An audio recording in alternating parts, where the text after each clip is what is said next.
This morning, pastors from various churches are planning to protest against the closure of churches. They'll be marching to the union buildings to hand over a memorandum. Our reporter Nobile Madlala is in Pretoria covering that one for us. Nobile, good morning. And what's happening there at the moment?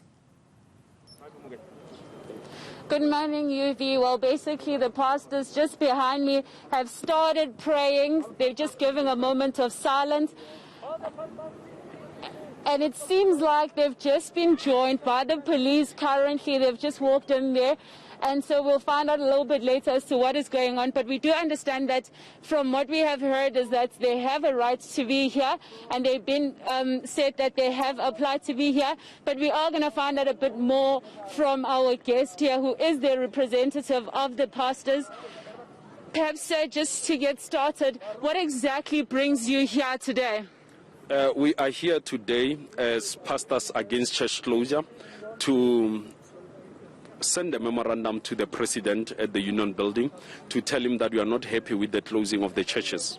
We are not happy because we have not been consulted, and we feel very strongly that our rights have been tampered with, they've been infringed. Because if you look into the Constitution of the Republic of South Africa, Act 108 of 1996, Section 15 tells us that we've got a freedom of religion and therefore the practice of it. So when you say you are prohibiting the gathering of churches, you are simply closing. You are simply fighting or working against Christianity, because Christian religion believes in the gathering together as per the Bible. And we are questioning the issue of saying, why are we having your cinemas, your casinos, your gyms, your restaurants, all of them are open and functional. They are gatherings also. And if you are saying people will get infection in the church, will they not get the same infection in the building of a theater or cinema or restaurant or casino?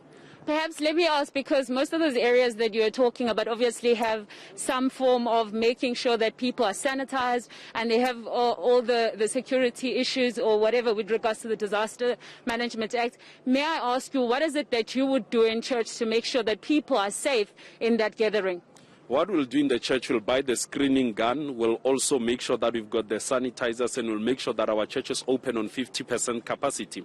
Meaning if the church can carry 500 people, it must be open for 250. If it can carry 100 people, it must be open on 50.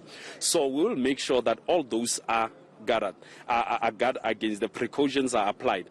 And we'll make sure that everything that will be done in the church will not promote the spreading of the COVID-19, meaning the singing will be cancelled and all the walking around praying, people will pray on their church, seated down, hearing the word of God. So those are the things we are advocating for.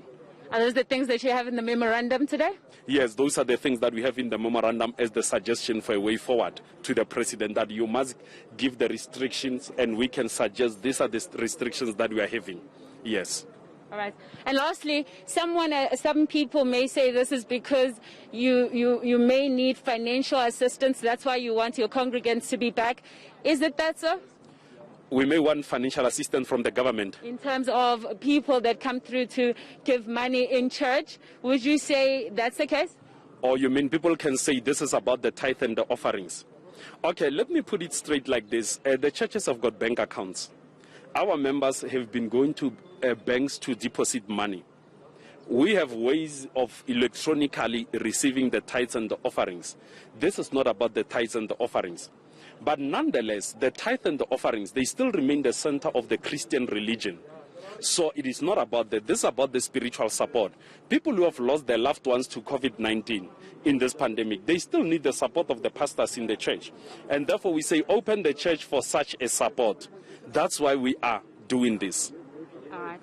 Thank you very much, sir, for joining us. Well, you heard there, UV, they're saying this is not financial incident. This has got to do with the fact that they want to support people emotionally, and that's why they're here today, and they're just basically asking for the government to hear their cries.